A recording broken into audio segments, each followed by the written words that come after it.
Muhammadan abduhu wa rasuluh sallallahu alaihi wa ala alihi wa sahbihi wa man tabi'ahum bi ihsanin ila yaumiddin. Alhamdulillah, puji syukur kita haturkan kehadirat Allah Subhanahu wa taala di kesempatan waktu duha ini di GKB Gresik Kota Baru. Ini masih masuk daerah GKB. Di salah satu musola, namanya apa Pak? Masjid Darus Sa'adah. Kita bisa berkumpul dalam rangka belajar dengan mengangkat tema tafsir salat. Kita mohon kepada Allah Subhanahu wa taala, semoga Allah taala memberikan kemudahan bagi kita untuk bisa menerima manfaat dari apa yang akan kita pelajari. Allahumma anfa'na bima 'allamtana wa 'allimna ma yanfa'una warzuqna ilma.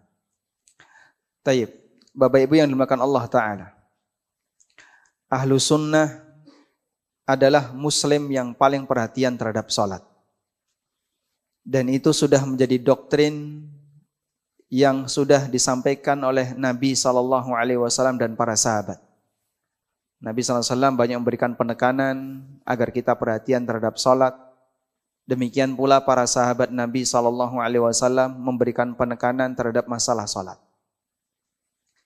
Sementara kelompok yang lain, mereka punya perhatian terhadap yang lain. Sebagai contoh misalnya, bagi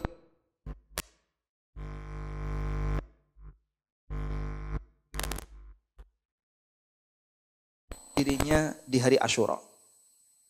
Sehingga pas tanggal 10 Muharram, kok dia mau bacok-bacok dirinya, maka dia loyal terhadap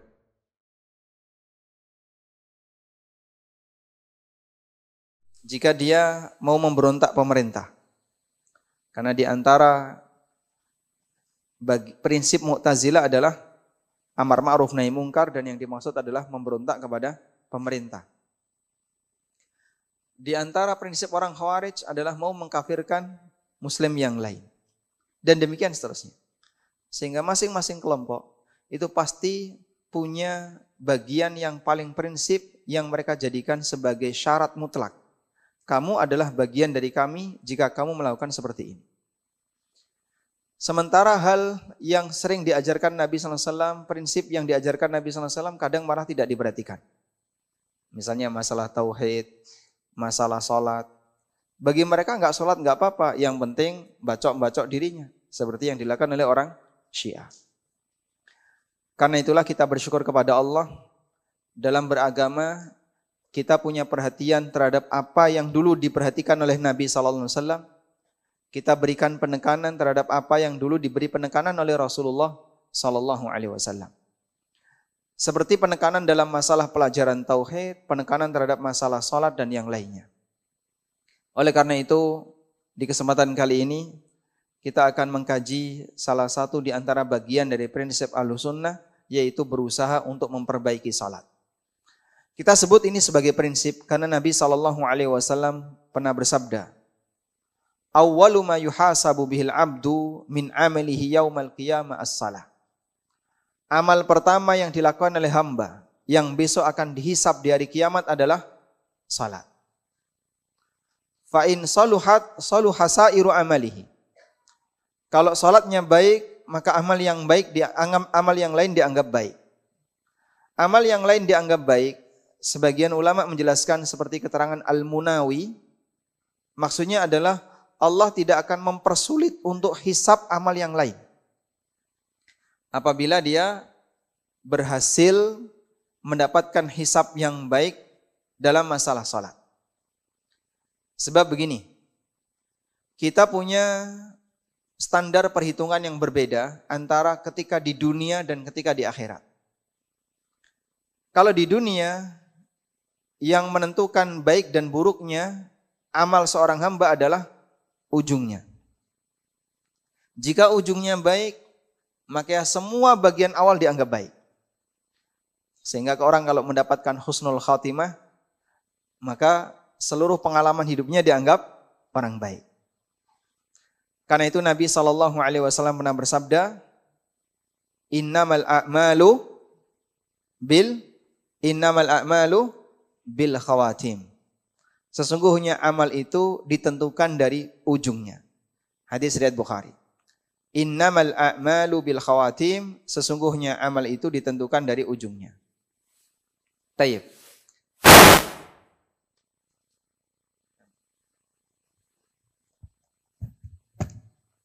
Harus dua? Bismillah. Kalau begini jelas? Masya Allah. Ini dari stasiun TV apa yang ini? Yang ini Suara Giri. Yang ini Persada. Baik. Nabi SAW menyebut bahwasanya akhir dari amal seorang hamba yang menentukan adalah ujungnya. Karena itu Abu Bakar As-Siddiq radhiyallahu anhu pernah berdoa kepada Allah Subhanahu wa taala, Allahumma ja'al khaira a'mali fi khawatimiha. Ya Allah, jadikanlah amal terbaikku ada di penghujungnya. Sebab bagian penghujung inilah yang menentukan. Sebaliknya ketika di hari kiamat, penentu dari hisab itu adalah bagian depan. Kalau bagian awal baik, maka yang lain dianggap baik. Sehingga ketika seseorang pada saat dihisab, bagian awalnya dia sudah mendapatkan poin yang bagus, maka nanti bagian akhir dibuat lebih mudah. Mungkin sama seperti prinsip orang main sepak bola ya. Gol pertama itu apa? Tanda keberuntungan ya. Sehingga kalau di bagian awal dia sudah mendapatkan prestasi yang bagus, biasanya seterusnya dia dianggap baik. Umar bin Khattab radhiyallahu anhu, seperti yang pernah diceritakan oleh Nafi' Maula Ibni Umar, mantan budaknya Ibnu Umar. Siapa namanya? Nafi'. Nafi' mantan budaknya Ibnu Umar pernah bercerita. Anna Umar bin Khattabi kataba ila ummalihi. Sesungguhnya Umar bin Khattab pernah menulis beberapa surat dikirim kepada para gubernurnya.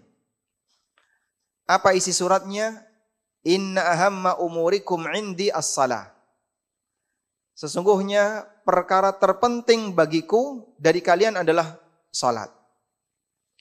Man hafidhaha wa hafadha 'alaiha hafidha dina. Siapa yang berusaha untuk menjaga salat dan berusaha untuk menjaga waktunya, maka dia akan bisa terjaga agamanya. Wa man dayya'aha fa huwa lima siwaha adya.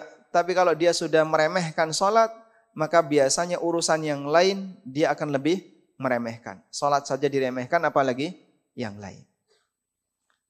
Ini nasihat yang disampaikan oleh Amirul Mukminin Umar bin Khattab radhiyallahu anhu, dan itu ditulis oleh beliau dalam surat dikirim kepada para gubernur yang ada di jauh dari Madinah. Siapa yang berusaha untuk menjaga salat, maka dia akan terjaga agamanya. Dan siapa yang menyanyiakan salat, fahuwa lima siwaha adya, maka untuk urusan yang lain dia akan lebih menyanyiakan. Baik. Mungkin barangkali bisa lebih maksimal, mungkin merapat ya jamaah, memberi kesempatan bagi yang ada di luar untuk masuk ke dalam masjid.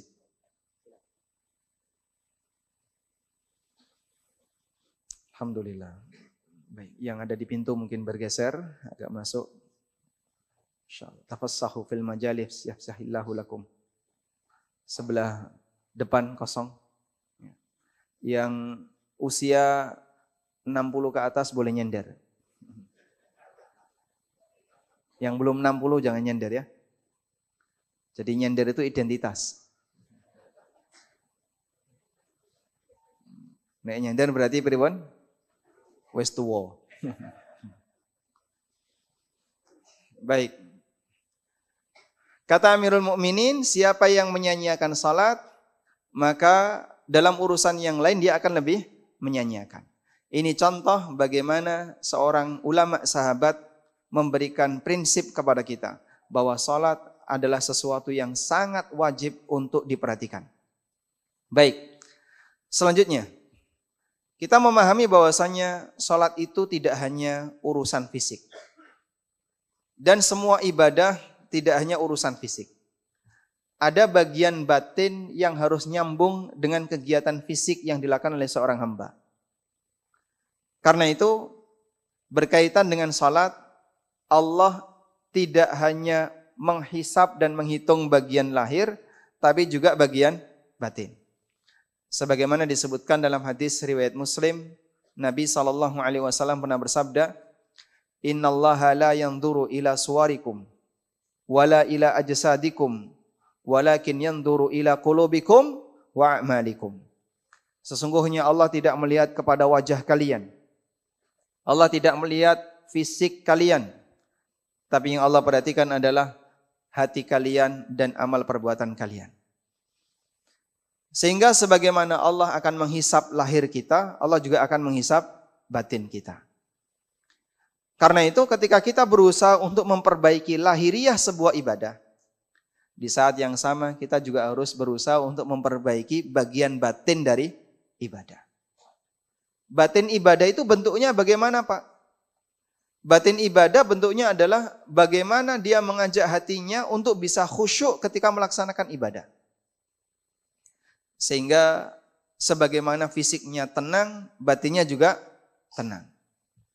Baik, seperti apa sih gambaran khusyuk ketika melaksanakan sholat atau ketika ibadah itu? Bapak Ibu yang dimuliakan Allah Subhanahu wa taala. Saya awali dengan membacakan sebuah hadis dari Aisyah radhiyallahu anha yang menceritakan pengalaman Rasulullah sallallahu alaihi wasallam ketika beliau sedang salat.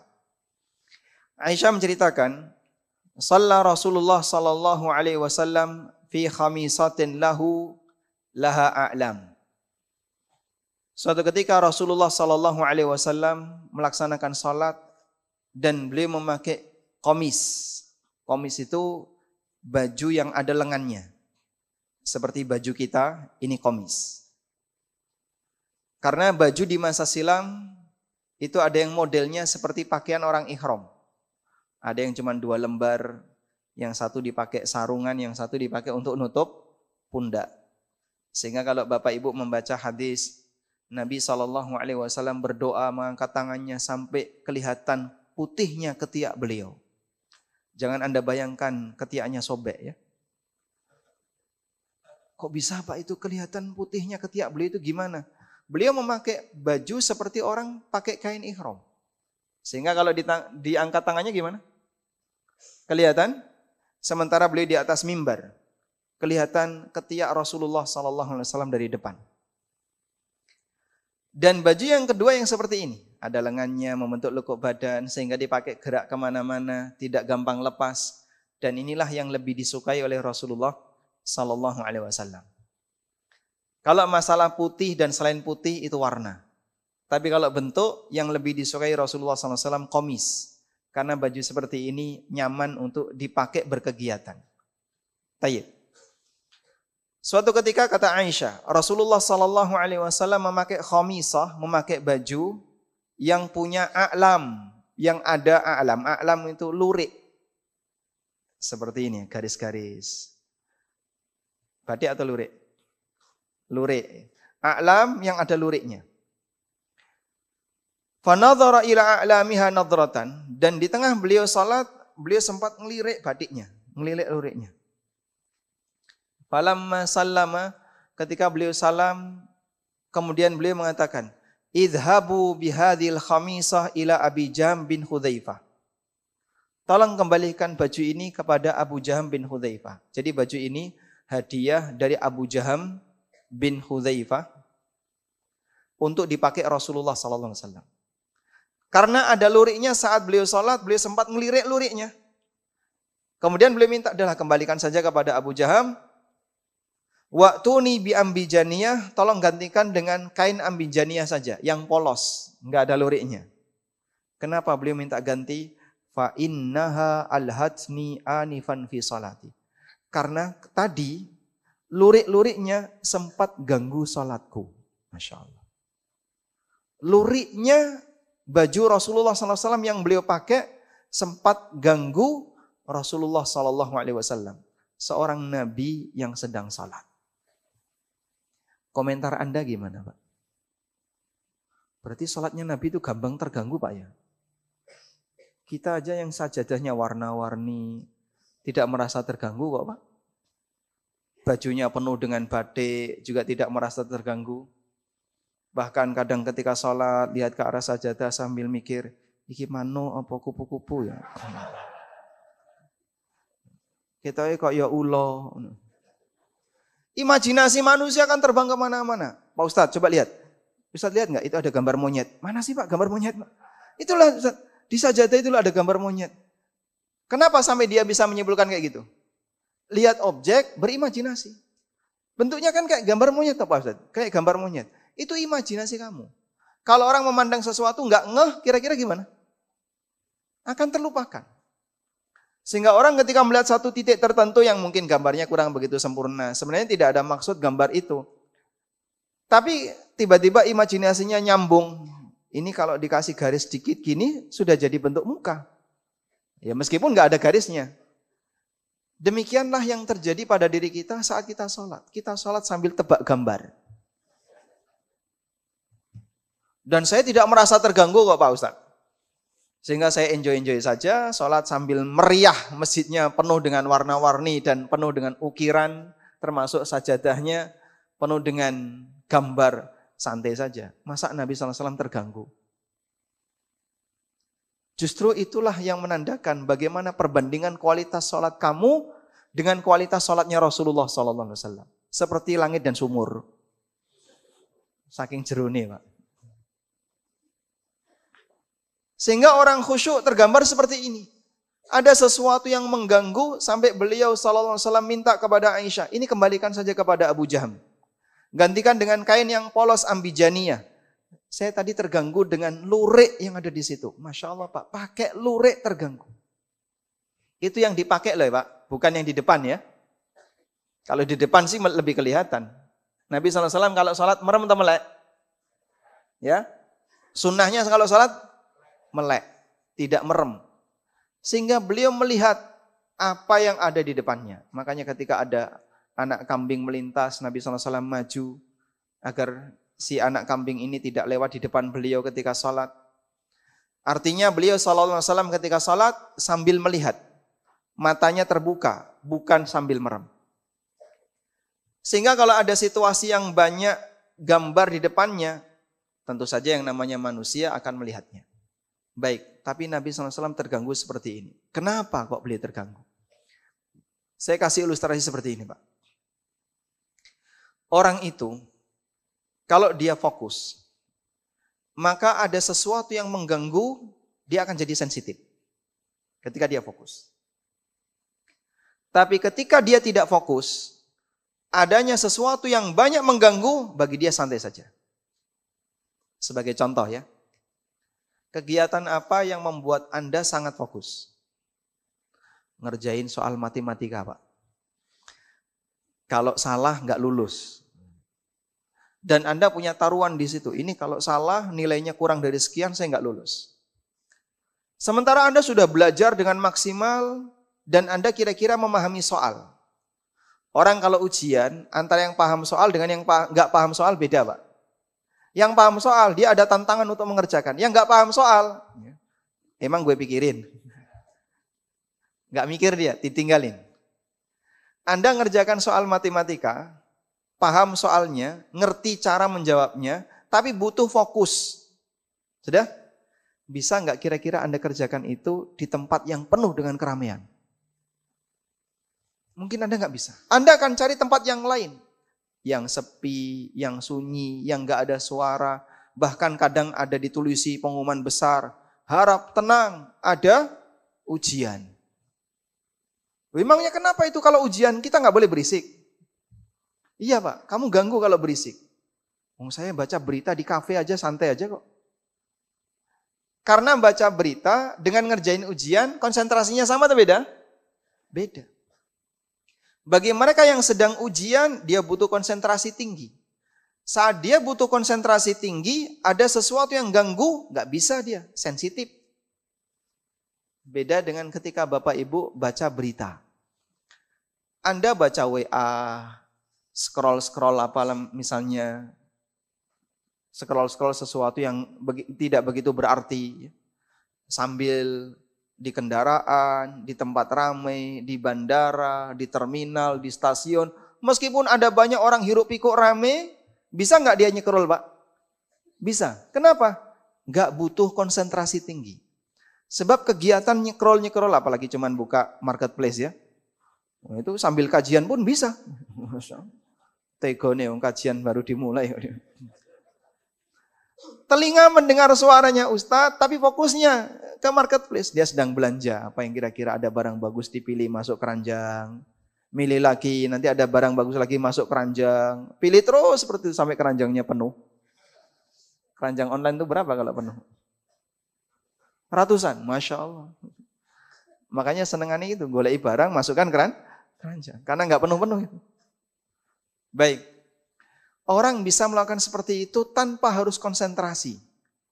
Karena tingkat kegiatannya berbeda. Maka kurang lebih seperti itulah perbandingan kualitas salat Anda dengan salatnya Nabi SAW. Salatnya Rasulullah SAW, kalau kemudian kita samakan dengan ilustrasi tadi ya, kita buat seperti ilustrasi tadi, mirip seperti orang yang ngerjain matematika, dia fokus untuk mengerjakannya sehingga ketika ada gangguan sensitif. Sementara kualitas sholat kita seperti orang yang baca berita, di tengah berisiknya kafe, aneka suara masuk di situ, mulai dari suara kendaraan, suara anak-anak, suara musik, semua suara masuk bagi dia santai saja. Karena dia nggak butuh konsentrasi. Orang yang tidak menghargai sholatnya, seperti itu kondisinya. Dia tidak butuh konsentrasi. Dia tidak merasa kalau dia harus konsentrasi. Akhirnya sholatnya hanya sebatas gerakan fisik, ucapan lisan, tapi nggak nembus batin.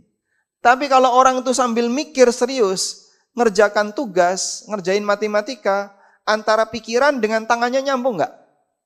Nyambung. Dia pikir serius, jangan sampai salah nulis, jangan sampai salah angka. Ketika ternyata dia jawab salah, dicek lagi dari depan, kenapa tadi kok salah? Rumusnya mana yang tadi salah?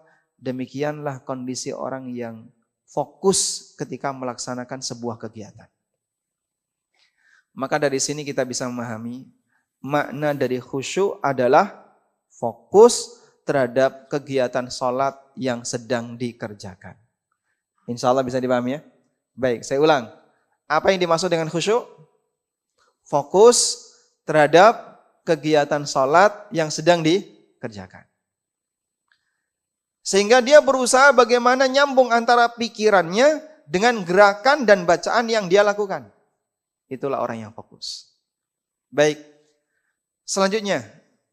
Lalu ketika kita fokus terhadap kegiatan sholat yang kita lakukan, kita perlu mikir apa? Kita perlu mikir apa?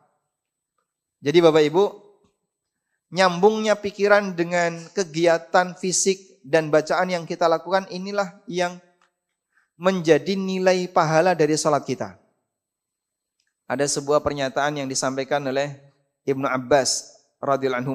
Anda bisa tulis. Ibnu Abbas pernah mengatakan, "Laisa laka min salatika illa ma aqalta minha." Laisa laka min salatika illa ma aqalta minha. Kamu tidak mendapatkan pahala dari salatmu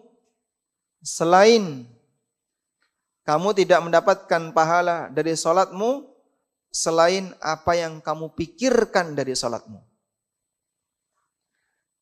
Sehingga bagian yang nyambung antara pikiran dengan gerakan dan bacaan, itulah yang bernilai pahala.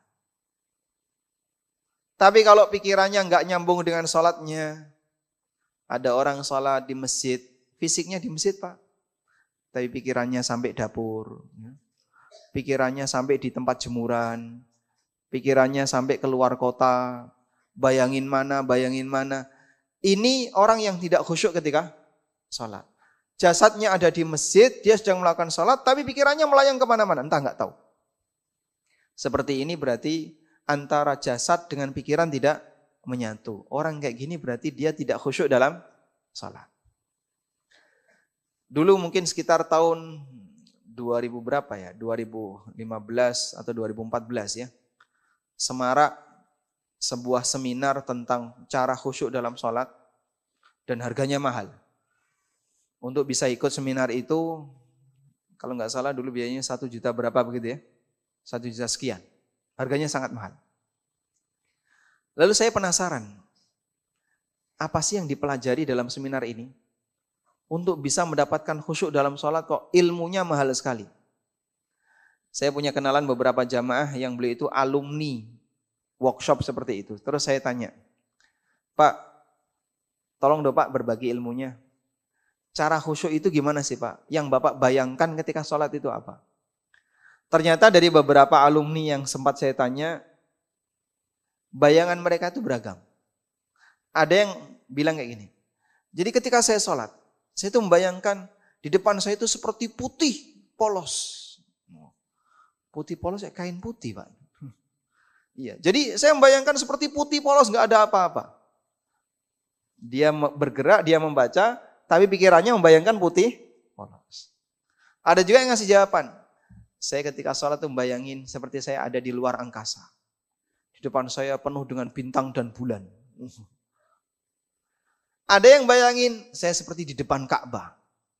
Sehingga ketika sholat, walaupun dia berada di Jogja, tapi bayangan pikirannya di depannya seperti ada Ka'bah. Apakah kayak gini definisi khusyuk? Dia bayar 1,5 juta, tapi yang dia dapatkan adalah mendefinisikan khusyuk dengan menata bayangan pikiran ketika sedang sholat. Hendaknya kamu memikirkan sesuatu yang itu kira-kira bisa membuat kamu nangis. Apa kayak gitu? Udahlah Pak, kalau Bapak sholat mikirin utang saja. Itu insya Allah bisa membantu orang cepat nangis Pak. Bukan ukuran nangis. Atau ibu-ibu ketika sholat, ibu-ibu coba kalau sholat bayangin suaminya meninggal. Kira-kira gimana? Hah? Nangis. Masya Allah nanti anak-anak saya yang masih kecil-kecil jadi yatim. Gak ada yang ngasih nafkah. Akhirnya kebayang seperti itu terus dia bukan menciptakan suasana nangis. Khusyuk bukan menciptakan suasana nangis. Tapi bagaimana agar dia fokus terhadap kegiatan sholat yang dia lakukan. Itulah khusyuk dalam sholat. Sehingga ternyata ada banyak orang yang salah dalam mendefinisikan khusyuk ketika sholat. Baik, selanjutnya. Khusyuk itu ada 2. Yang pertama ada khusyuk fisik.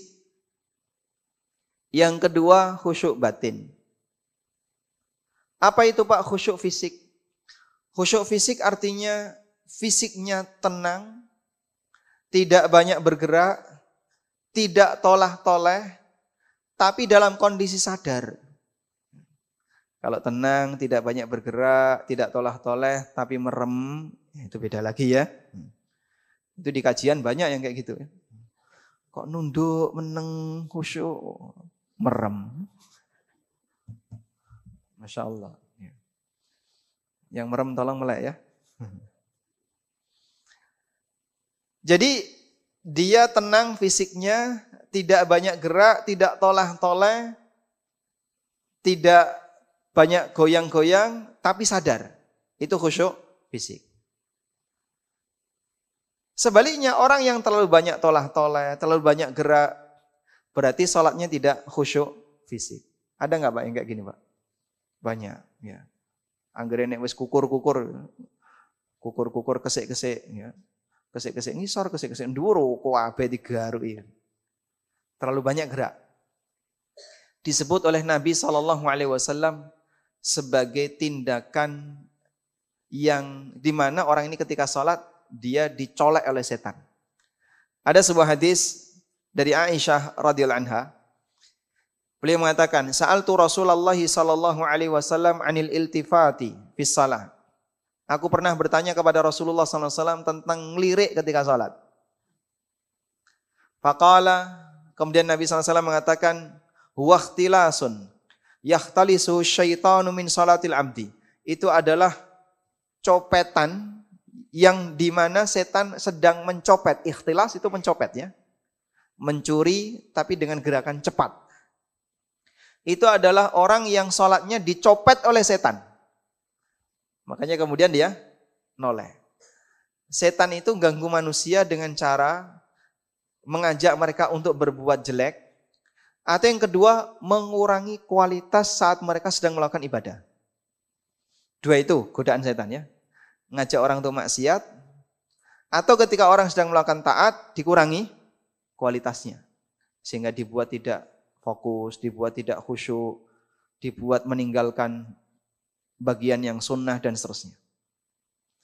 Orang lirik, kata Rasulullah SAW, huwa ikhtilasun yakhtalisu syaitanu min salatihi. Itu adalah copetan yang dilakukan oleh setan. Setan mencopet sholatnya kalian. Sehingga mengurangi kualitas sholat kalian dengan cara ngelirik. Berarti ngelirik ini mengurangi pahala sholat. Ngelirik ini mengurangi pahala sholat. Sudah? Dan dalam masalah ini, walhamdulillah, untuk orang Indonesia, masalah khusyuk fisik, insya Allah jagoan, Pak. Apalagi masyarakat Indonesia itu punya prinsip ya. Kue nek sholat, gerak ping telu, batal. Maka ketika gerak maksimal berapa? 2. Makanya kita diajarkan garuk-garuk. Jangan garuk-garuk-garuk. Paling kan 3 kali ya. 2 kali saja garuk-garuk, udah. Sampai dulu salah satu di antara guru saya mengajarkan, kamu kalau gatelan ngukur kuping, Pak. Cuman ping pindho, siji loro mong driji, Pak. 1, 2 pakai jari sudah, lebih dari itu batal. Ane sing gatel oke piye? Ya kudu ditahan, wis diampet sebisanya ditahan, jangan sampai bergerak. Dengan prinsip ini, maka masyarakat Indonesia, mereka kalau sholat paling anteng. Dibandingkan dengan orang luar, ketika di Masjidil Haram atau Masjid Nabawi, sholatnya orang Indonesia itu lebih anteng dibandingkan yang lain. Dan memang kadang saya juga menyaksikan ya, beberapa orang ketika sholat gampang dolanan ini Pak, tutup kepala, gutroh ya. Kadang golangan baju, kadang tangan, kadang begini-begini. Masya Allah, ini ngapain? Ada banyak sekali gerakan yang dia lakukan ketika sholat. Insya Allah kalau masalah khusyuk fisik, orang Indonesia sudah bagus. Untuk khusyuk fisik. Mereka fokus, tidak banyak bergerak ketika sholat. Dan dulu para sahabat ketika sholat juga khusyuk fisik. Sampai Abdullah bin Zubair, beliau terkenal sebagai orang yang kalau sholat sangat khusyuk. Hingga pernah satu ketika saat beliau sholat, kepalanya itu dihinggapi oleh burung. Dan karena beliau tidak bergerak, burung itu bertahan dalam waktu yang lama. Dikiranya patung. Burung kalau melihat gerakan gimana Pak? Menghindar dia terbang. Tapi kalau orang itu diam, tenang, mungkin dia akan dienceloki sama burung. Burung mencelok di situ, diam. Itu contoh bagaimana khusyuknya Abdullah bin Zubair ketika beliau sholat, fisik beliau tidak banyak bergerak. Dan ini perlu kita pertahankan, bahwa kita kalau sholat, jangan sampai fisik ini banyak bergerak. Meskipun keyakinan bahwasanya gerakan 3 kali batal, ini tidak benar. Karena mengenai gerakan yang membatalkan, itu tidak ada batas. Yang lebih tepat adalah, Ibnu Utsaimin rahimahullah memberikan 3 batasan. Kapan gerakan dalam sholat itu bisa menyebabkan sholatnya batal? Ada 3 syarat di situ. 1, terlalu sering. 2, tidak ada kebutuhan. Yang ketiga, berturut-turut. Coba diulang. 1 apa? 2, 3. Baik. Ketika 3 ini terpenuhi, maka gerakan itu batal. Menyebabkan sholatnya batal. Misalnya, ada orang yang banyak bergerak tapi dibutuhkan. Batal nggak sholatnya? Tidak. Kenapa? Dia butuh. Contoh Pak, merapatkan shaf. Ada salah satu makmum yang mundur karena dia berhadas. Maka makmum di belakangnya atau makmum di sampingnya yang merapat. Cara yang benar kalau ada makmum depan yang dia mundur karena hadas, makmum belakangnya maju atau makmum sampingnya yang merapat? Makmum belakang maju. Sudah? Karena kalau makmum samping merapat, derajat mereka sama.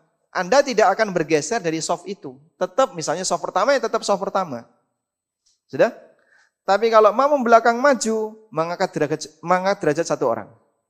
Derajat satu orang ini yang berada di belakang, soft 2, jadi lebih tinggi derajatnya, naik. Karena dia mendapatkan soft yang pertama. Dan itu meminimalisir gerakan. Karena nanti kalau merapat dari samping merapat, nanti kan bagian ujung kosong. Terus gimana? Depan atau belakang? Maju. Terlalu banyak gerakan. Yang bergerak jadi banyak sekali. Namun kalau belakangnya maju, yang bergerak cukup satu. Baik. Bergerak seperti ini dari soft 2 ke soft 1. Banyak nggak gerakannya, Pak? Banyak. Berapa langkah kira-kira? Tergantung ketinggian ya. Nek sikile dawa ya cukup 1. Ada 3 langkah? Kurang lebih 3 langkah. Dia bergerak 3 langkah. Sampai akhirnya dia bisa mendapatkan soft yang pertama atau soft yang kosong tadi. Gerakan ini banyak. Karena yang namanya orang berjalan tidak hanya kakinya, termasuk juga mungkin tangannya ikut bergerak dan seterusnya. Tapi karena dibutuhkan, tidak membatalkan sholat. Sebagaimana pula Nabi SAW ketika sholat, beliau gendong cucu beliau. Saat beliau berdiri, beliau gendong, beliau rukuk, beliau gendong. Ketika beliau sujud, cucunya diletakkan lalu Nabi SAW sujud. Ketika berdiri lagi, cucunya diambil lalu beliau gendong cucunya sambil berdiri. Itu adalah Umamah bintu Zainab bintu Muhammad SAW. Cucu Nabi SAW dari Zainab, putri beliau SAW. Tayyib. Sehingga di sini dalil boleh melakukan gerakan yang banyak ketika itu dibutuhkan. Selanjutnya, kalau gerakan itu tidak dibutuhkan, berturut-turut dan terlalu sering, gerakan seperti ini bisa membatalkan sholat. 3 syarat tadi yang sudah kita sebutkan. Alhamdulillah sekali lagi untuk masyarakat Indonesia, Anda bisa pertahankan tradisi sholat dengan tenang fisiknya, tidak tolah-toleh, anteng, madep, mantep, melu imam. Selanjutnya kita beralih ke khusyuk yang kedua. Khusyuk yang kedua adalah khusyuk batin. Khusyuk batin berarti gimana, Pak? Sebagaimana khusyuk fisik. Khusyuk fisik itu fisiknya anteng. Berarti kalau khusyuk batin, batinnya harus anteng. Terkadang ada orang yang khusyuk fisik, fisiknya ada di masjid, tapi batinnya keloyongan kemana-mana. Yang tadi ya, kadang ke dapur, kadang ke warung, kadang ke jemuran, kadang mikir apa, itu berarti batinnya tidak khusyuk. Dan Masya Allah jamaah, batin itu bisa lebih sensitif dan lebih gampang bergerak daripada fisik. Makanya terkadang antara lisan dengan hati itu lebih kuat mana pengaruhnya?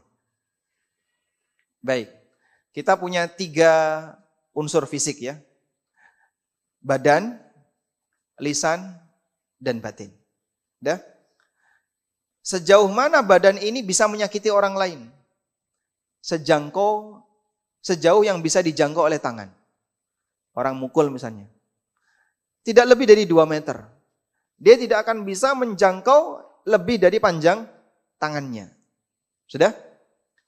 Kalau lisan, Pak, bisa nembus tembok. Orang di balik tembok dirasani bisa enggak? Bisa. Sehingga ini lisan bisa nembus dinding. Bahkan orang yang mati bisa dirasani. Maka dia nembus kuburan. Itulah lisan. Dah? Batin lebih sangar lagi. Ngerogoh sukmo. Suudzon sama orang. Sehingga orang punya bayangan-bayangan buruk tentang orang lain. Ngebayangin sesuatu. Wah, ini mesti nyimpen kayak gak bener gitu. Batinnya bisa sampai menebak batin orang lain. Maka batin ini bisa lebih lincah dibandingkan fisik kita. Sehingga di saat kita sedang sholat di masjid, tapi batin kita keloyongan kemana-mana. Lebih lincah daripada fisiknya seorang hamba. Disinilah kita bisa lihat khusyuk batin adalah bagaimana caranya agar dia mendiamkan batin itu berada di tempat dan tidak banyak bergerak. Baik, lalu apa yang harus dilakukan agar batin ini tidak banyak bergerak? Rasulullah SAW menyebutkan, setan berusaha bagaimana caranya ganggu batin hamba. Sampai dia mempengaruhi batin ini untuk ingat banyak hal yang seharusnya tidak perlu diingat. Disebutkan dalam hadis dari Abu Hurairah radhiyallahu anhu. Hadisnya riwayat Ahmad, Bukhari dan Muslim. Rasulullah SAW pernah bersabda, "Idza nudiya lis-salati adbara syaitanu wa lahu duratun hatta la yasma'at ta'dzin." Apabila dikumandangkan azan, maka setan menjauh dari masjid sambil mengeluarkan durat. Durat itu apa? Kentut yang bersuara. Dalam bahasa Arab, kentut bersuara dan tidak punya suara itu dibedakan kosakatanya. Kalau kentut yang bersuara namanya durat. Sedangkan kentut yang tidak bersuara namanya hissa. Baik. Nabi SAW menyebutkan setan lari dari masjid, menjauh dari masjid, walahu duratun, dan dia mengeluarkan durat, kentut yang bersuara, hatta la yasma'at ta'dzin, agar dia tidak bisa mendengarkan azan. Baik. Maka dari sini ulama menjelaskan, kalau Bapak sedang berada di dalam masjid, kemudian masuk waktu sholat dan terdengar suara azan di masjid itu, jangan bergerak meninggalkan masjid walaupun ke tempat wudhu. Karena gerakan kita ketika ke tempat wudhu berarti menjauh masjid enggak? Menjauh dari masjid. Walaupun tempat wudhunya ada di masjid. Agar tidak meniru gerakan setan. Karena ketika itu setan sedang peleper-peleper melayu meninggalkan masjid, Anda jangan tiru-tiru gerakan itu. Terus gimana Pak? Tunggu sampai adzan selesai, baru keluar ke tempat wudhu. Wah nanti selak qomat Pak. Beradzan langsung qomat. Kalau begitu tunggu di tengah adzan baru Anda keluar. Agar tidak tasyabbuh dengan setan. Ada banyak orang kayak gitu ya. Jadi sebelum sholat, doklekaran di teras-teras masjid. Begitu adzan, bubar. Ada seperti itu Pak? Itu meniru setan. Karena setan begitu mendengar adzan menjauh dari masjid. Fa idza qadan nidaa aqbala. Ketika adzan sudah selesai, dia balik lagi. Hatta idza thuwiba bis salati adbara. Begitu dikumandangkan iqamah, dia meninggalkan masjid lagi, dia lari lagi. Hatta idza qadat tathwib, sampai kemudian iqamah sudah selesai, aqbala, setan datang lagi. Hatta yakhtura bainal mar'i wa nafsihi. Kemudian setan membisikkan aneka hal antara dia dengan jiwanya. Diingatkan tentang berbagai macam yang sebelumnya dia tidak ingat. Kata Nabi SAW, yaqulu udhkur kada, lima lam yakun yadhkur. Coba ingat ini, ingat ini, ingat ini. Sesuatu yang sebelumnya sama sekali tidak pernah terbesit dalam hatinya, tiba-tiba teringat. Kok aku tadi duwe pikiran kok ini ya? Kok tadi duwe pikiran kayak gini? Tiba-tiba muncul teringat sesuatu. Padahal sebelumnya kita nggak pernah memikirkan hal itu. Pernah kayak gitu Pak? Itulah bukti sering ya. Setan sedang membisikkan sesuatu bagi kita. Hatta yadhalla rajulu la yadri kam shalla, sampai orang itu lupa berapa jumlah rakaat yang sudah dia kerjakan. Hingga ada sebagian ulama Hanafiyah yang mengatakan, kamu kalau terlupa sesuatu, lakukan wudhu dengan sempurna, lalu sholat 2 rakaat dengan penuh kekhusyuan, bisa jadi di bagian itu berpeluang setan mengingatkan. Iki mau kunci ning dia, sholat. Ada sebagian ulama Hanafiyah yang kayak gitu. Dia mengambil pelajaran dari hadis ini, berarti kan ada peluang kalau misalnya orang kehilangan kunci, kehilangan HP, kehilangan opo, begitu Pak ya. Terus dia wudhu, kemudian sholat, dan berusaha untuk khusyuk. Di saat itulah setan akan membisikkan bagian-bagian yang tadi terlupakan. Kok tiba-tiba mentok, oh iya ning kene. Itu berkat setan. Maksudnya diingatkan oleh setan. Yang sebelumnya mungkin dia tidak kepikiran. Saya pernah ngalami kayak gitu, Pak. Jadi kajiannya jam 4 sore. Kajian jam 4 sore ya. Saat sholat asar, jadi sampai dari pagi sampai asar tuh saya nggak teringat kalau ada kajian jam 4 sore. Ketika sujud sholat asar teringat, jam 4 sore ono kajian loh ya.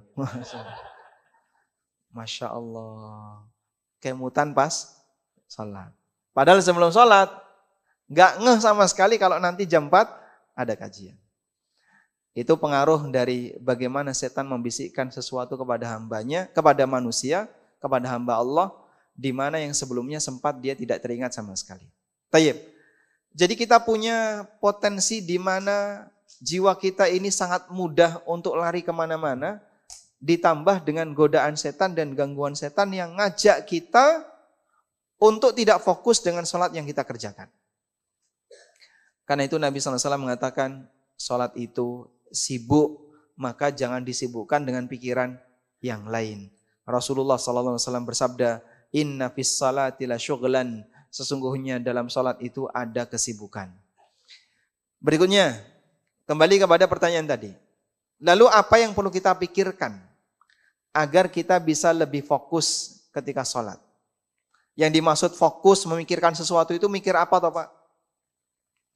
Tadi kita sudah menyebutkan fokus ketika salat adalah berarti mikir terkait salat yang kita kerjakan. Dalam salat itu ada apa unsurnya Pak? Ada gerakan dan bacaan. Ada gerakan dan ada bacaan. Berarti fokus dalam salat, dia mikir gerakan dan dia mikir bacaan. Nah sekarang bagian ini yang insya Allah akan kita berikan rincian. Yang pertama mikir gerakan. Apa sih yang dimaksud dengan mikir gerakan itu? Ada dua yang dijelaskan oleh para ulama. Pertama adalah mikir bagaimana cara bergerak yang sempurna ketika kita melaksanakan rukun. Misal, saat Bapak takbiratul ihram, gerakan apa yang dilakukan? Angkat tangan. Angkat tangan ini hukumnya apa Pak? Angkat tangan ini hukumnya apa? Sunnah. Takbiratul ihram itu bagian mana sih? Ucapan Allahu Akbar, itulah takbiratul ihram. Sedangkan angkat tangan ini hukumnya sunnah. Baik. Anda melakukan takbiratul ihram. Lalu Anda berpikir, bagaimana cara mengangkat tangan ketika takbiratul ihram yang benar? Bagi mereka yang punya dalil, mereka akan berusaha untuk mengikuti dalil. Ada sebagian riwayat yang menyebutkan Nabi SAW ketika mengangkat tangan, beliau terkadang setinggi pundak dalam hadis Ibnu Umar dan terkadang setinggi telinga dalam hadis Abu Wa'il, dalam hadis Wa'il bin Hujr, dalam hadis Wa'il bin Hujr, terkadang setinggi telinga. Sehingga pada saat Anda mengangkat tangan, Anda mikir setinggi pundak atau setinggi telinga. Dan disebutkan dalam riwayat yang lain Nabi SAW ketika mengangkat tangan, telapak tangan dihadapkan ke arah kiblat. Tangan tidak digenggam, tapi jari dibuka. Tidak terlalu direnggangkan dan tidak terlalu rapat, biasa saja. Lalu dibuka menghadap ke arah kiblat. Mikir seperti itu, Anda sedang mikir gerakan yang benar. Ketika sedekap, gimana sih caranya sedekap yang benar? Apakah asal yang penting tangan kanan di atas tangan kiri? Atau ada posisi tertentu yang di situ diajarkan Nabi SAW? Ketika ruku, di mana posisi tangan yang benar ketika ruku? Apakah ditutup seperti ini? Dirapatkan jarinya? Atau seperti gerakan orang mencengkram? Dia mencengkram batok lutut? Atau bagaimana? Itu semuanya ada panduannya. Ketika sujud, bagaimana posisi tangan, bagaimana posisi kaki, bagaimana posisi telapak kaki. Itu semuanya ada panduannya. Demikianlah rincian dari detail gerakan-gerakan salat Nabi SAW. dan jamaah yang istimewa. Para sahabat menyampaikan gerakan Rasulullah SAW ketika sholat sampai gerakan minor. Gerakan minor itu kalau dilihat dari jauh nggak kelihatan. Kalau dilihat dari dekat baru kelihatan. Contohnya gerakan jari ketika gerakan telunjuk ketika berisyarat saat tasyahud. Itu membentuk gerakan kayak gimana Pak? Apakah yang penting pokoknya gerakan telunjuknya maju? Atau seperti apa? Karena dari riwayat Nabi SAW membentuk angka berapa? 53. Rasulullah SAW ketika berisyarat dengan jari telunjuknya, beliau berisyarat dengan angka 53. Jadi ada isyarat jari yang menunjukkan angka.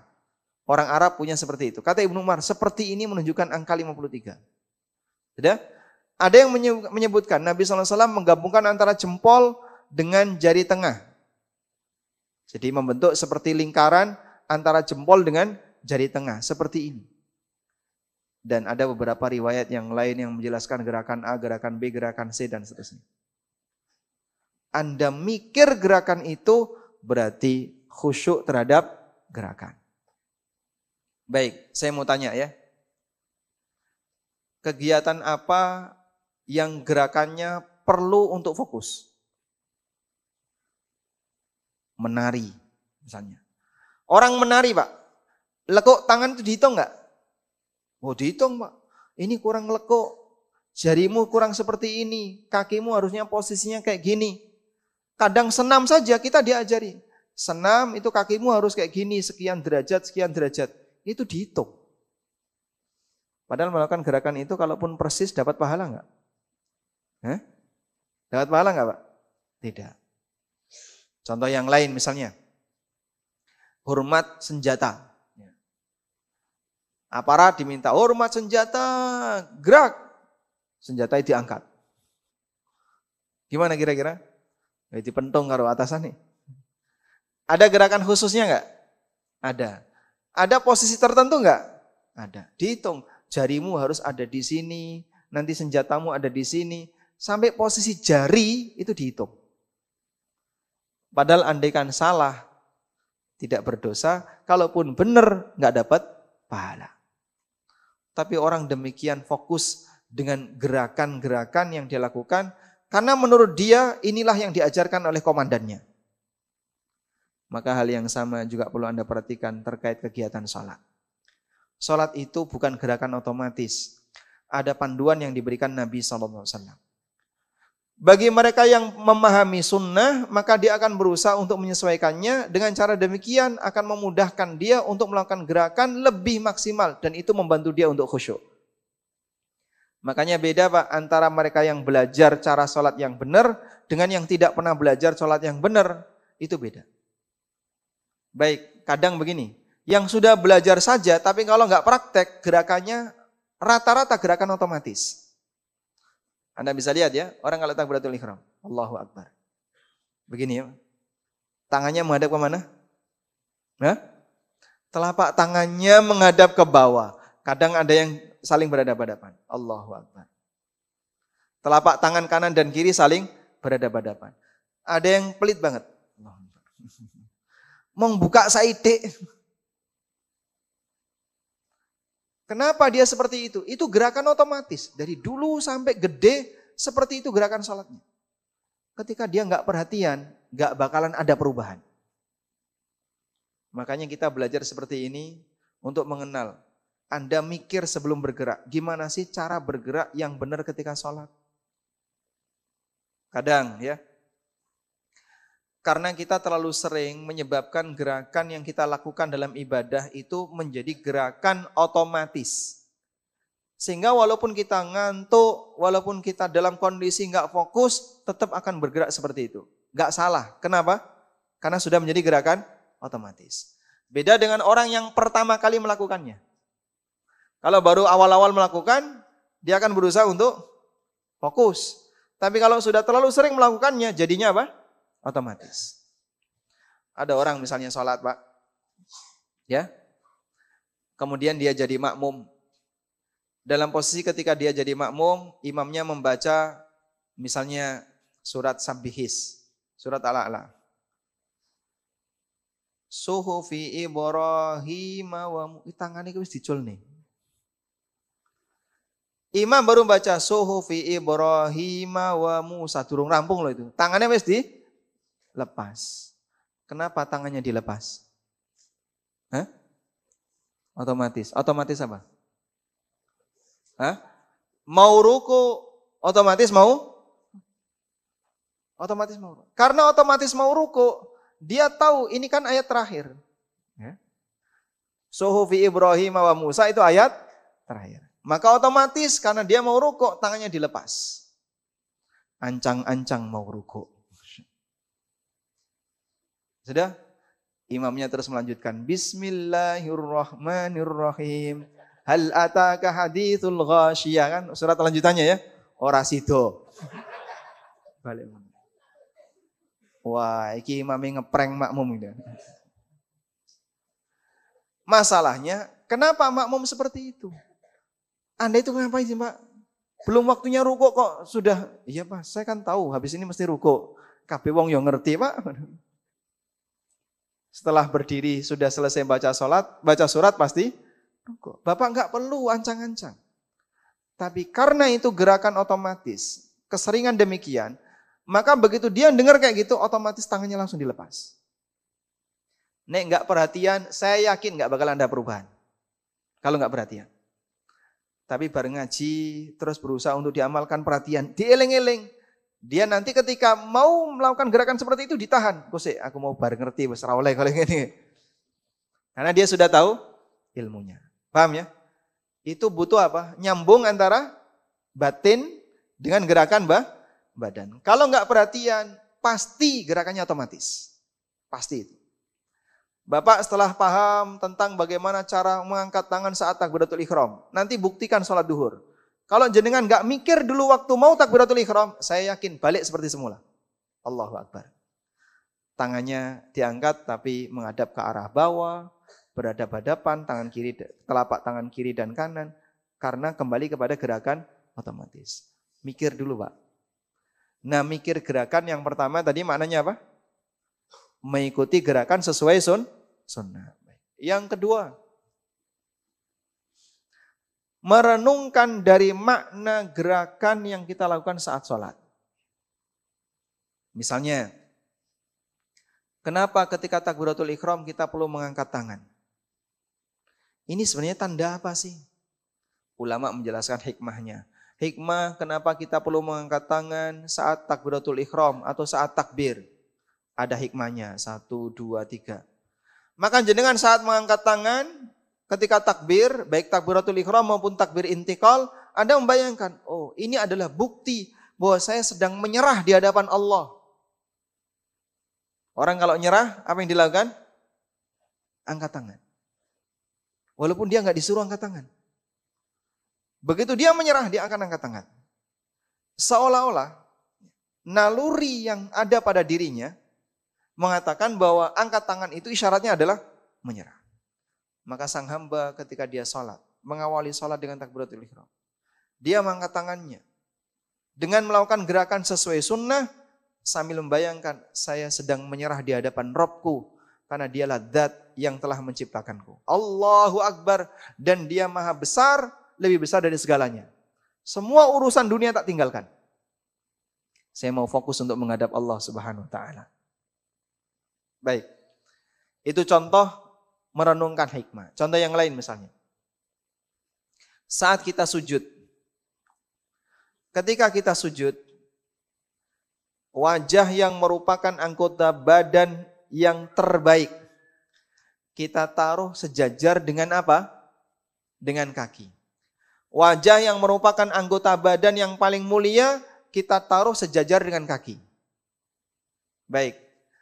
Ada orang ngaplok orang lain. Kena tangan sama kena wajah, nilainya sama atau beda, Pak? Hah? Beda. Lebih marem yang mana, Pak? Hah? Lebih marem kena apa? Wajah. Makanya Nabi SAW melarang lelaki memukul wajah wanita. Wala tadribil wajha. Jangan memukul wajah. Karena wajah ini dimuliakan oleh Allah Subhanahu wa taala. Syariat memuliakan wajah ini. Maka kalaupun mukul ya mukul jangan di wajah. Mukul tangan, mukul kaki yang kira-kira tidak menimbulkan efek samping yang berkepanjangan. Baik. Ini anggota badan yang paling mulia kita taruh sejajar dengan kaki. Maka kita sedang merendahkan diri di hadapan Allah Subhanahu wa taala serendah-rendahnya. Di saat itulah kemudian kita iringi dengan membaca doa Subhana rabbiyal a'la.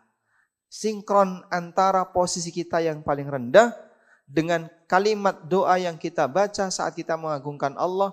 Kita menyebut nama Allah dengan menyebut sifat al-a'la. Al-a'la artinya apa? Zat yang maha tinggi. Masih Engkau ya Allah yang maha tinggi. Di saat kita sedang meletakkan wajah kita di tempat yang paling rendah, kita mengagungkan Allah dengan menyebut nama Allah yang maha tinggi. Sinkron.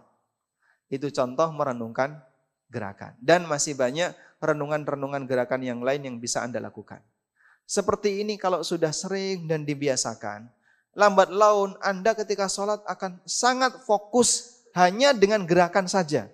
Itu sudah bisa fokus. Dan kata kuncinya satu, belajar sifat sholat Nabi SAW. Itu kata kuncinya.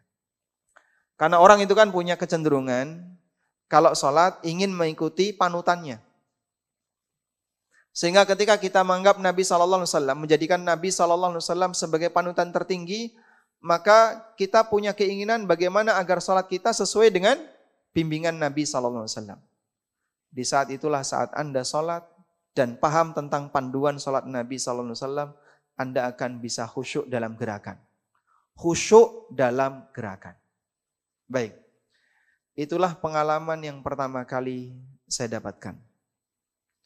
Semester 1 ketika saya kuliah di UGM, mungkin sama seperti mahasiswa yang lain, suka demo, ya.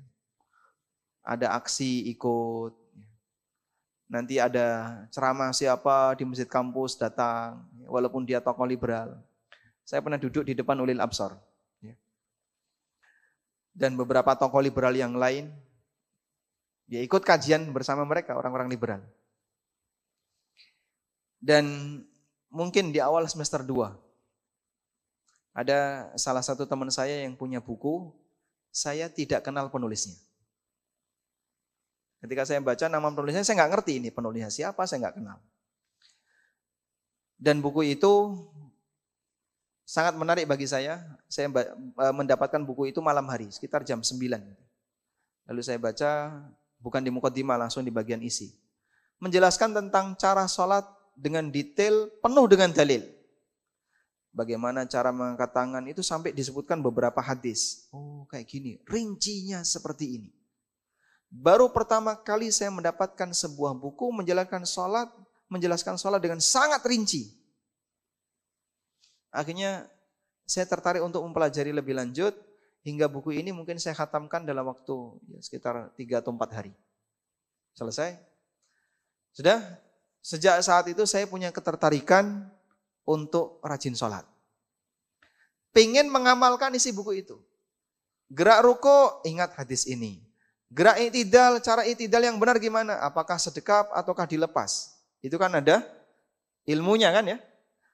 Sehingga saya bisa mengambil sikap. Oh saya mengambil sikap dilepas. Ini yang lebih sesuai atau pendapat yang lebih kuat dalam, meskipun ada khilaf dalam masalah ini. Ini pendapat yang saya yakini lebih kuat. Lalu bagaimana cara turun sujud? Lutut dulu ataukah tangan dulu? Ada keterangannya. Teringat satu demi satu keterangan di buku itu, membuat saya ingin menyesuaikan bagaimana cara sholat yang benar. Buku itu adalah buku sifat sholat Nabi SAW karya Syekh Albani. Dan sejak membaca buku itu, saya punya ketertarikan untuk bisa baca bahasa Arab. Akhirnya berusaha untuk belajar ilmu nahwu, belajar baca teks-teks Arab, sampai akhirnya Allah berikan kemudahan bagi saya untuk bisa baca teks Arab. Triggernya baca buku ini. Ternyata pengalaman yang sama dialami oleh 2 orang. Satu saya jumpai, yang satu cerita pribadi beliau. Ada salah satu teman saya juga di UGM yang beliau bercerita. Saya tertarik untuk belajar kajian sunnah karena baca buku Sifat Salat Nabi Sallallahu Alaihi Wasallam.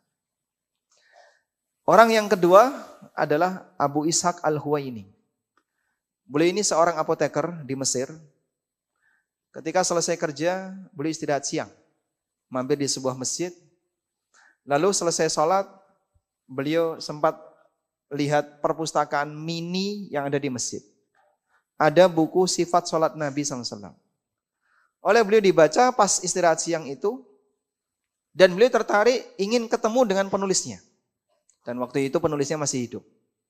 Akhirnya dari Mesir, beliau berangkat ke tempatnya Syekh Albani yang ada di Yordan. Di tempat itulah kemudian beliau menjadi muridnya Syekh Albani dan Abu Ishaq Al-Huwaini termasuk salah satu ahli hadis di Mesir.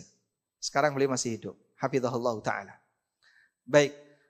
Demikianlah sebuah buku bisa menjadi trigger bagi seorang mukmin untuk lebih serius belajar agama. Berawal dari ibadah sholat yang dia ingin laksanakan secara maksimal dan sempurna. Maka Bapak Ibu yang dimuliakan Allah Ta'ala, kita mungkin untuk bisa melakukan seperti itu. Ini khusyuk fisik. Jadi inti dari khusyuk fisik adalah pertama apa tadi? Memikirkan bagaimana cara melakukan gerakan yang benar. Yang kedua, memikirkan makna dan hikmah dari bagaimana kita bergerak ketika sholat. Yang kedua adalah memikirkan bacaan sholat. Memikirkan bacaan sholat. Memikirkan bacaan sholat bentuknya juga ada dua. Yang pertama adalah memikirkan bagaimana bacaan yang benar di masing-masing rukun. Ketika kita takbiratul ihram, lalu selesai itu kita baca iftitah. Doa apa yang sesuai sunnah? Pada saat selesai takbiratul ihram, iftitah, kita baca ta'awud. Bagaimana teks ta'awud yang benar? Lalu baca Fatihah. Selesai itu baca surat. Bagaimana cara membaca doa ketika rukuk yang benar? Ada banyak variasi. Mikir doa-doa itu bagian dari khusyuk dalam sholat. Berarti dia fokus dengan memikirkan doa yang sesuai sunnah. Kemudian yang kedua adalah memikirkan makna dan kandungan dari doa tersebut. Ini yang lebih sulit, Pak. Sebab kemampuan kita terhadap bahasa Arab itu terbatas. Sehingga kita baca Subhana Rabbiyal A'la. Ini maknanya apa? Apakah untuk bisa paham makna ini harus belajar bahasa Arab dulu? Nah, saya sudah ikut kursus bahasa Arab sampai huruf jar mutung. Terus ikut pendaftaran di mana lagi? Ikut lagi daftar. Ada pendaftaran baru, rame kan gitu ya. Begitu sudah berlangsung sekian hari, mutung, tinggal sekian orang. Lah kalau bolak-balik kayak gitu kan nggak pernah bisa untuk khusyuk dalam sholat. Belajar bahasa Arab nggak pernah betah. Jika demikian, maka Anda cukup pahami saja bagian yang Anda baca itu maknanya apa. Itulah yang memotivasi saya untuk menulis sebuah buku judulnya Tafsir Sholat. Ya mungkin di antara jamaah ada yang punya ya. Jadi buku itu isinya adalah pembahasan tentang penjelasan bagaimana cara bergerak yang benar. Kemudian yang kedua, renungan hikmah dari masing-masing gerakan. Yang ketiga, bagaimana doa-doa yang sesuai sunnah dalam sholat. Yang keempat, makna dan tafsir dari bacaan yang disunnahkan oleh Nabi SAW ketika sholat. Sehingga dari sini kita berharap semoga ketika buku ini dibaca oleh seorang mukmin, dia punya panduan yang komplit. Panduan berkaitan dengan gerakan, bacaan, dan makna kandungannya. Ada banyak sekali yang mungkin tidak bisa kita jabarkan dengan detail di kesempatan kali ini karena waktunya terbatas. Dan buku Tafsir Salat sudah selesai dibedah di ANB Channel. Ada sekitar berapa pertemuan di Al-Furqan itu? 50-an ya? Mungkin lebih 50-an. Lebih dari 3 tahun. 3 tahun di sini cuma 1,5 jam. Masya Allah. Maka kami sarankan, kalau sekiranya Bapak Ibu berkeinginan untuk mendalami lebih lanjut, nanti bisa nonton di playlist tafsir salat di ANB Channel. Itu kita bahas secara detail satu demi satu apa yang harus dipikirkan ketika salat. Wallahu ta'ala alam, mungkin demikian yang bisa kita sampaikan. Semoga pengantar ini bermanfaat. Wassallallahu ala nabiyyina Muhammadin wa ala alihi wa sahbihi wasallam.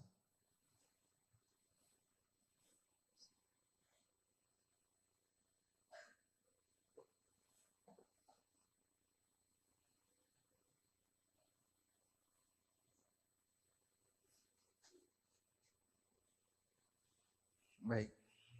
Ada hadiah. Ada orang utang. Saya bertanya ya. Ada yang mau disampaikan sebelumnya jemaah? Ada yang mau disampaikan langsung? Tidak ada? Baik.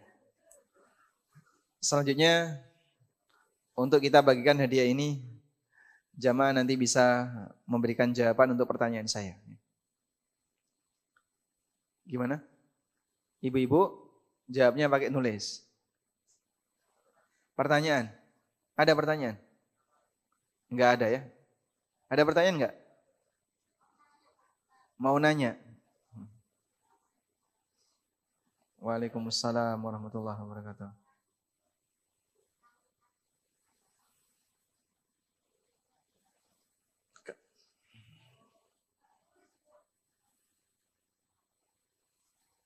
Membaca Al-Fatihah.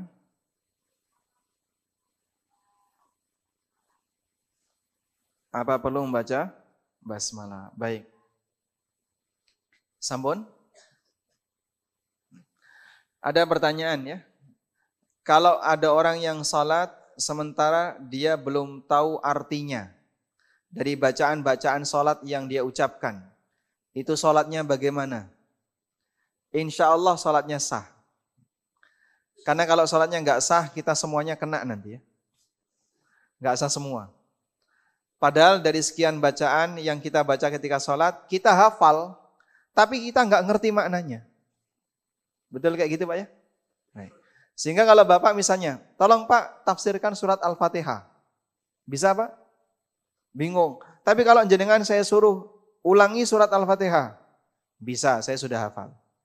Menghafal tapi nggak paham makna. Doa iftitah. Allahumma ba'id baini wa baina khataaya kama ba'adta bainal masyriqi wal maghrib. Hafal? Hafal insyaallah ya. Bahkan sebelum balik pun sudah hafal. Tapi ketika kita gunakan untuk sholat, kita nggak ngerti maknanya ini apa sih Pak. Bahkan kadang artinya saja nggak ngerti. Jangankan kandungannya, kadang artinya saja kita nggak ngerti. Apakah sholat kita sah? Insya Allah sholat kita sah, karena bukan syarat ketika sholat orangnya harus paham dan ngerti makna dari bacaan yang dia ucapkan. Yang penting dia tidak meninggalkan bacaan yang rukun. Sebutkan bacaan yang statusnya rukun dalam sholat. Sebutkan bacaan yang statusnya rukun dalam sholat. Sebutkan 3. 1. Takbiratul ihram. 2. Baca Fatihah. 3. Alhamdulillah, Masya Allah. Langsung dapat hadiah. Selanjutnya, kalau orang baca Fatihah, apakah perlu baca Bismillah? Ulama berbeda pendapat. Jadi begini, tolong bedakan antara membaca Bismillah dengan mengeraskan Bismillah. Itu dua hal yang berbeda ya. Udah? Kalau baca Al-Fatihah apakah perlu baca Bismillah? Jumhur ulama mengatakan baca Bismillah.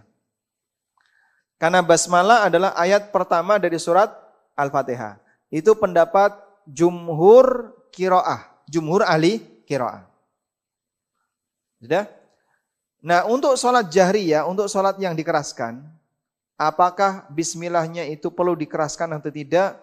Ini sunnah yang berbeda. Ini pembahasan yang berbeda.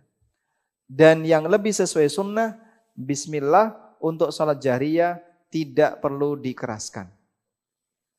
Jadi dibaca tapi tidak keraskan. Nah, terkadang ada orang yang terlalu keburu-buru dalam menilai.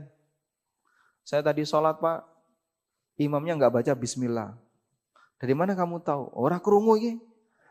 Tidak mendengar belum tentu dia tidak baca. Anda tidak mendengar.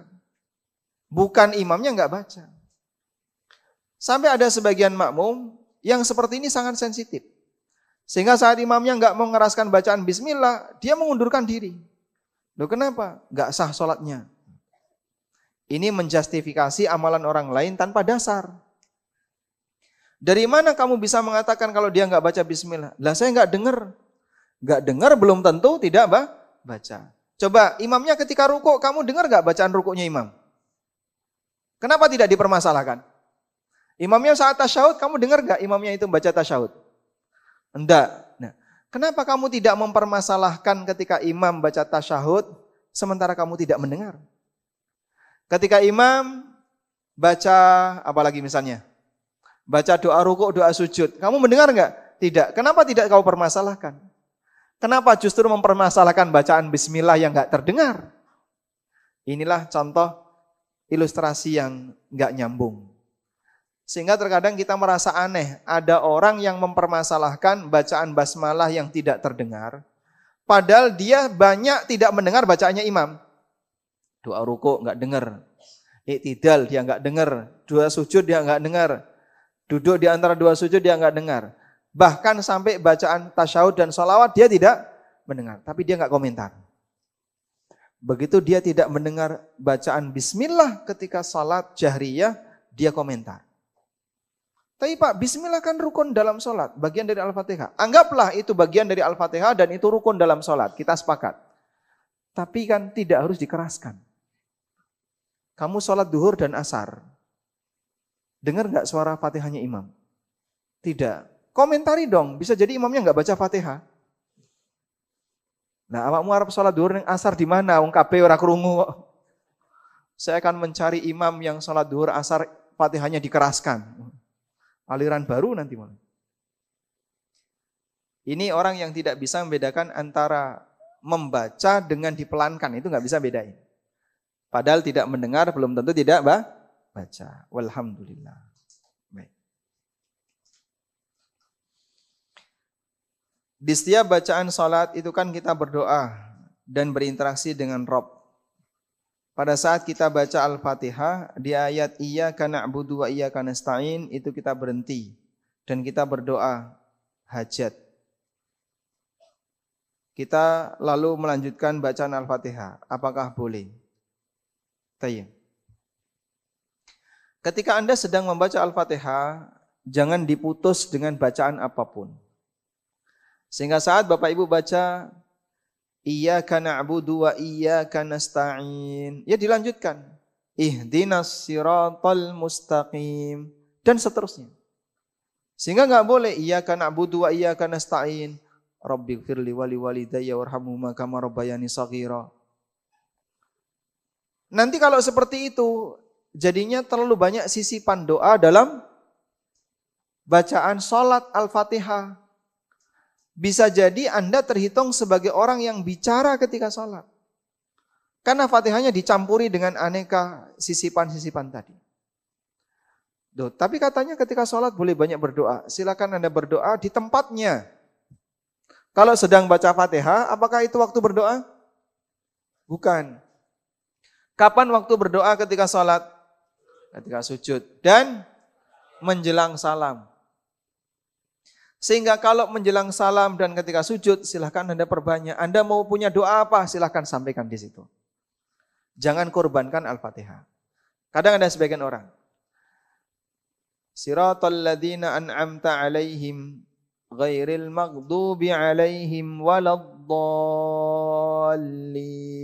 Rabbighfirli wa liwalidayya. Amin. Rabbighfirli wa liwalidayya. Kan bagus Pak mendoakan orang tua. Nggih, bagus. Bagus mendoakan orang tua, tapi masalahnya tidak pada perbuatan yang benar dilakukan di waktu yang salah, nilainya salah. Adzan itu bagus enggak? Adzan bagus. Tapi kalau jenengan adzan jam 9 pagi seperti ini. Kira-kira gimana? Masjidnya sampean ditutup. Aliran opo ya adzan sampean? Lu katanya bagus, adzan kan zikrullah. Iya, tapi ada waktunya. Sehingga ketika Anda adzan jam 10, Anda adzan jam 11, kok sering? Orang akan komentar, mohon maaf, itu pelarian dari rumah sakit jiwa. Dikiranya wong pikun. Makanya amalan yang bagus ada aturannya. Baik, selanjutnya.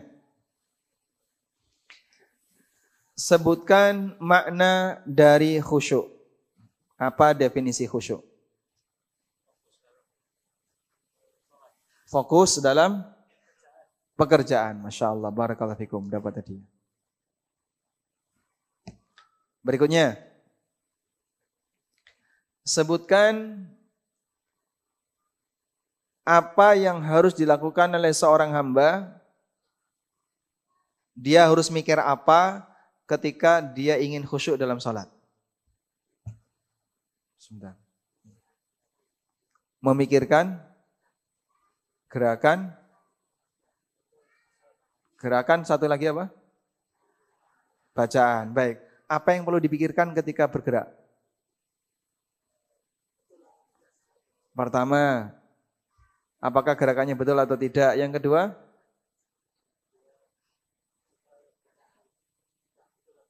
ya itu yang pertama tadi. Apakah bacaannya sudah betul atau tidak, sesuai sunnah atau belum? Yang kedua,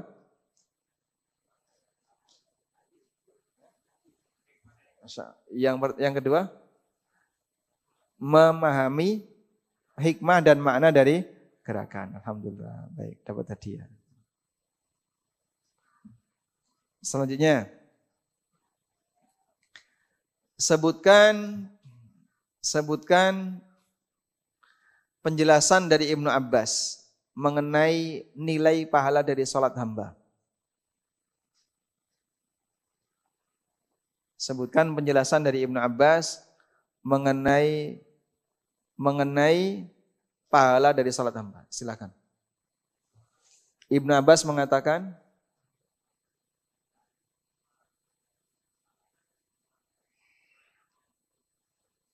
seseorang tidak akan mendapatkan pahala dari sholatnya selain dari apa yang dia. Masya Allah, barakallahu fikum. Selanjutnya,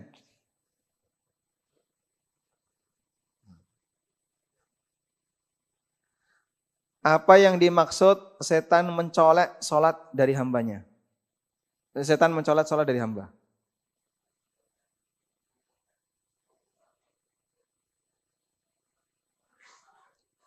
Bagaimana bentuknya mengurangi pahala dari sholat?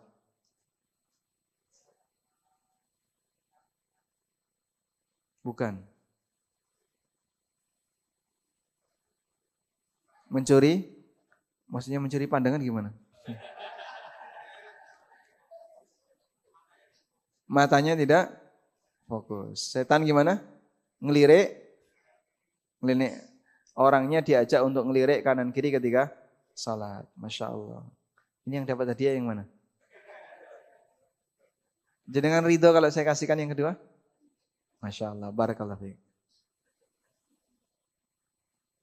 Baik. Ibu-ibu mau mendapatkan hadiah?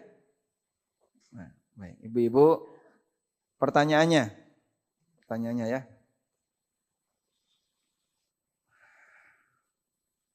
Sebutkan penjelasan mengenai adab ketika mendengar adzan dan ingin keluar masjid. Angkat tangan dulu.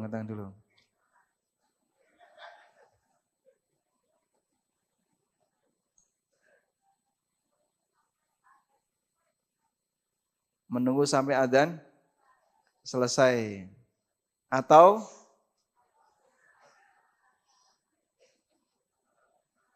gimana?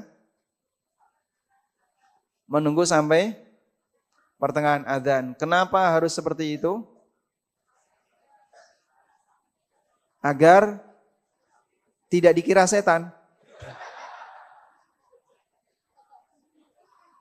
Agar apa? tidak meniru perbuatan setan. Alhamdulillah dapat hadiah ya. Baik, karena kita tidak boleh tasyabuh dengan setan. Baik, sudah selesai. Sudah tidak ada pertanyaan. Ada yang mau disampaikan lagi jemaah? Silakan Bapak.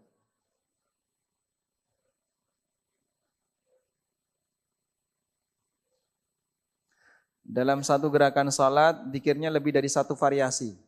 Ya. Ya, agak sujud dengan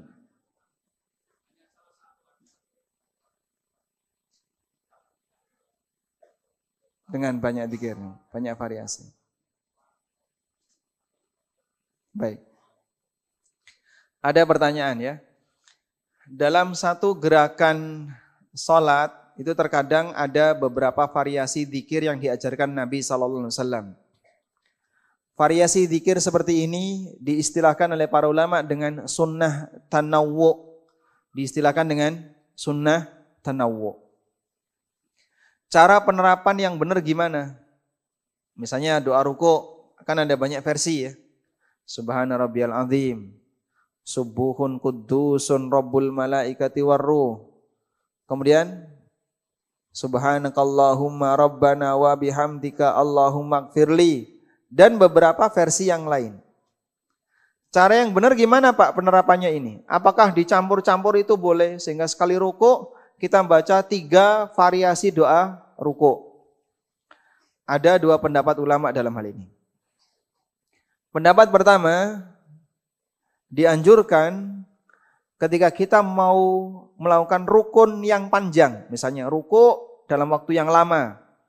Atau i'tidal dalam waktu lama, atau sujud dalam waktu lama. Dianjurkan bagi kita untuk membaca semua variasi itu. Sehingga saat Anda rukuk dalam waktu lama, Anda baca Subhana rabbiyal azim, Subuhun kuddusun rabbul malaikati warruh, Subhana dzil jabarut wal malakut wal kibriyai wal azama, Subhanakallahumma rabbana wa bihamdika allahumma gfirli. Kemudian Anda lanjutkan dengan bacaan yang lain. Kalau Bapak hafal 8 versi, dibaca semuanya 8. Ini dianjurkan dan ini pendapatnya An-Nawawi. Sebagaimana keterangan beliau dalam kitab Al-Azkar. Ya? Namun ini diingkari oleh mayoritas ulama. Sehingga pendapat yang kedua mengatakan tidak dianjurkan seperti itu. Yang dianjurkan pilih salah satu. Lalu setelah itu kalau mau diperlama, diulang-ulang. Subhana rabbiyal a'la, subhana rabbiyal a'la. Mau dibaca misalnya 30 kali silahkan. Dibaca sekian belas kali silahkan agar lama. Subhana rabbiyal azim dia baca sampai 10 kali, belasan kali boleh. Tapi satu jenis. Bukan membaca semuanya. Meskipun boleh bergantian. Rukuk 1 baca subhana rabbiyal azim. Rukuk 2 baca subuhun kuddusun rabbul malaikati warruh. Rukuk 3 nanti dia baca doa yang lain, boleh. Tapi dilakukan secara bergantian dan bukan digabung jadi satu.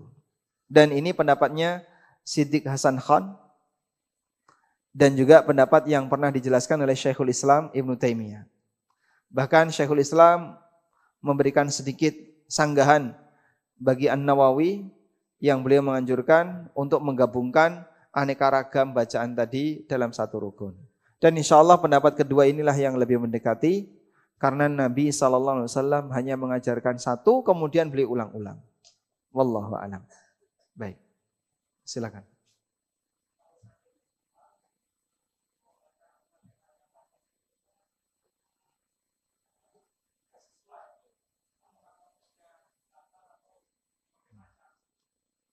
Baik.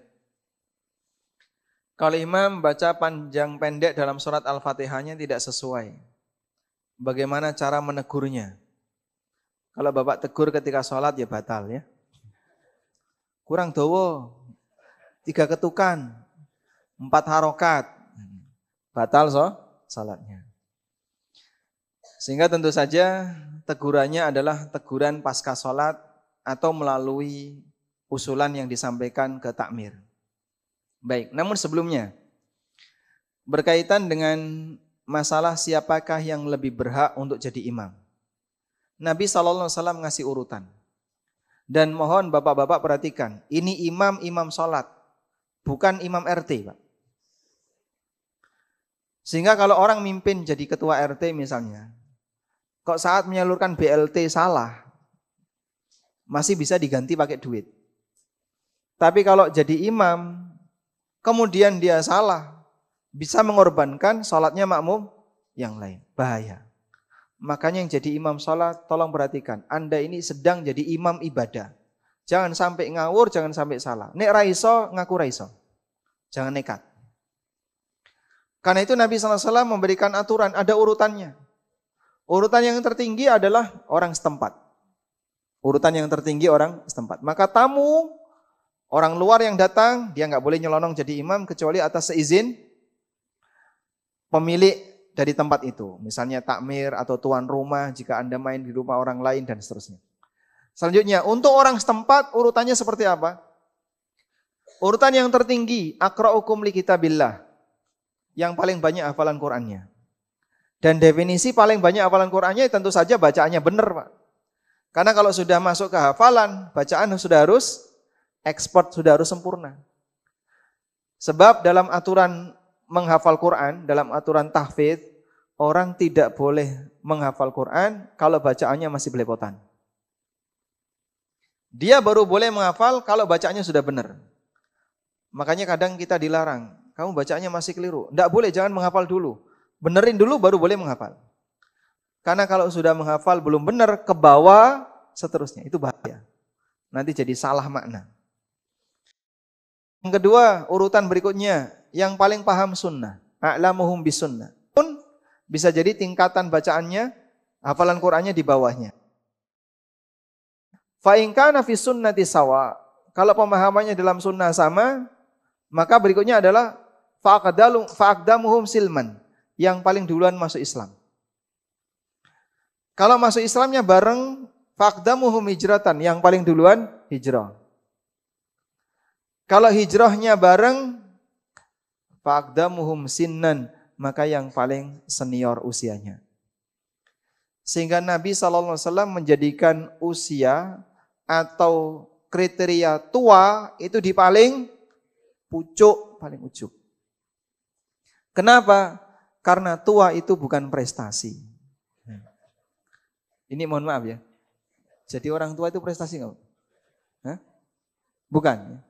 Sehingga nggak perlu usaha ya. Meneng aja kok ya tua dewe ya. Beda dengan hafalan Quran. Orang kalau diam saja hafal Quran nggak? Butuh apa? Butuh effort, butuh kerja. Kamu harus berusaha untuk belajar, serius. Ada usaha yang dilakukan, baru bisa hafal. Tapi kalau tua, jenengan meneng aja tua. Makanya tua itu bukan prestasi. Namun dihargai. Karena Islam menghargai usia. Hanya saja dalam masalah imamah, tua itu ditaruh di bagian ujung. Nah, kadang ada sebagian orang yang terlalu mengunggulkan ini. Aku sing paling tua, kudu sing nang ngarep dhewe. Nah, mohon maaf, lidah itu makin tua, makin fasih atau makin gimana, Pak? Makin lama-lama karena saking tuanya, ketika ngomong kaya wong kemu. Sampai nek maca Fatihah, Masya Allah, angel dirungokno. Terus gimana? Ya mohon maaf, engkang sampun sepuh, monggo menyadari usianya, tidak perlu harus nekat di depan. Cuman kan kadang ya, sebagian orang kena penyakit post power syndrome. Dulu waktu masih produktif jadi direktur, dihormati seluruh bawahannya. Di kampung, di lingkungan, jadi Pak RW, dihormati sama yang lain. Begitu sudah tua, di kantor udah nggak kepake, di lingkungan sudah nggak kepake, yang jadi sasaran masjid. Betul nggak Pak? Saya belum punya pengalaman ya. Makin tua hasrat untuk berkuasa itu makin besar. Biar dapat pengakuan. Makin tua, makin punya hasrat dan syahwat untuk dapat pengakuan. Benar? Hah? Enggak selalu ya? Ada yang kayak gitu? Atau tidak salah? Oh tidak salah. Sehingga di saat dia nggak kepakai di banyak tempat, akhirnya apa? Masjid yang jadi sasaran. Pokoknya aku kudu sing ning ngarep, nek gak aku dadi imam ora gelem salat. Ada orang yang dia merasa capek ketika jadi ketua takmir. Terus dia bilang, saya mau minta kalau bisa diganti. Akhirnya benar diganti. Begitu diganti, ngilang. Padahal dulu waktu jadi ketua takmir rajin ke masjid, sebelum adzan sudah datang. Begitu diganti, nggak pernah muncul. Karena merasa sudah nggak punya posisi. Itu kan merugikan dirinya sendiri ya. Apalah manfaatnya memperebutkan seperti ini, sementara barangkali sudah saatnya di usia ini adalah mempersiapkan untuk bekal mau pulang selamanya. Maka tidak perlu sikut-sikutan dan rebutan untuk mendapatkan hal yang mungkin dia tidak butuh bagian itu. Wallahu a'lam.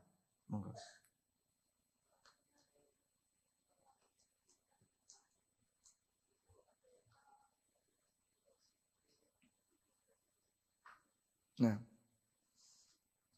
mengenai duduk tasyahud akhir, tawarruk ataukah iftirash? Yang lebih kuat sesuai dalil yang mana? Baik. Yang kita bahas dalam hal ini adalah untuk salat yang punya 2 tasyahud dan salat yang hanya punya 1 tasyahud. Baik, adiknya kelas berapa? Kelas 4. Sebutkan salat yang hanya punya 1 tasyahud. Salat subuh, Masya Allah, betul ya. Hadiahnya udah habis, ini aja nggak apa. Nah. Baik. Salat yang punya 1 tasyahud, contohnya salat subuh.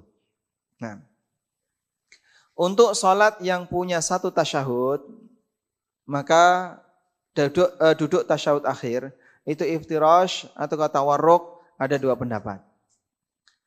Menurut Syafi'iyah, semua duduk tasyahud akhir tawarruk. Menurut Syafi'iyah. Sehingga ketika duduk tasyahud akhir subuh, tawarruk. Karena semua duduk tasyahud akhir tawarruk. Sedangkan duduk tasyahud awal semuanya iftirash. Ini kaidahnya Syafi'iyah. Sementara menurut pendapat Hambali, apabila salat itu punya 2 tasyahud, seperti salat Isya, salat Maghrib, maka tasyahud awal iftirash, tasyahud akhir tawarruk. Sedangkan salat yang hanya punya 1 tasyahud, salat witir, salat 2 rakaat, salat 3 rakaat, maka duduk tasyahud akhirnya iftirash. Karena dia cuma punya 1 tasyahud. Dan wallahu a'lam, pendapat yang ma'ruf, yang masyhur di tempat kita adalah pendapat yang kedua. Sehingga ketika sholat subuh, banyak di antara jamaah yang sudah belajar agama lebih serius, mereka rata-rata iftirash. Namun perlu diperhatikan, ini hanya ikhtilaf dalam masalah afdoliyah. Afdoliyah itu artinya tidak mempengaruhi keabsahan. Hanya pada titik mana yang lebih afdol, iftirash atau tawarruk. Sampai pada titik mana yang lebih afdol. Masalah sah atau tidak, semuanya sah. Tapi mana yang lebih afdol, ulama beda pendapat seperti tadi. Wallahu a'lam. Baik, demikian yang bisa kita sampaikan. Semoga bermanfaat. Wassallallahu ala nabiyyina Muhammadin wa ala alihi wa sahbihi wasallam. Wa akhiru da'wana anil hamdulillahi rabbil alamin. Wassalamualaikum warahmatullahi wabarakatuh. Subscribe channel Marhaban TV. Ikuti akun sosial media Marhaban TV, siaran Telegram, grup WhatsApp. Yuk berdakwah bersama kami. Dukung operasional dakwah dan sosial kami. Raih pahala jariah yang terus mengalir sampai hari kiamat. Jazakumullahu khairan.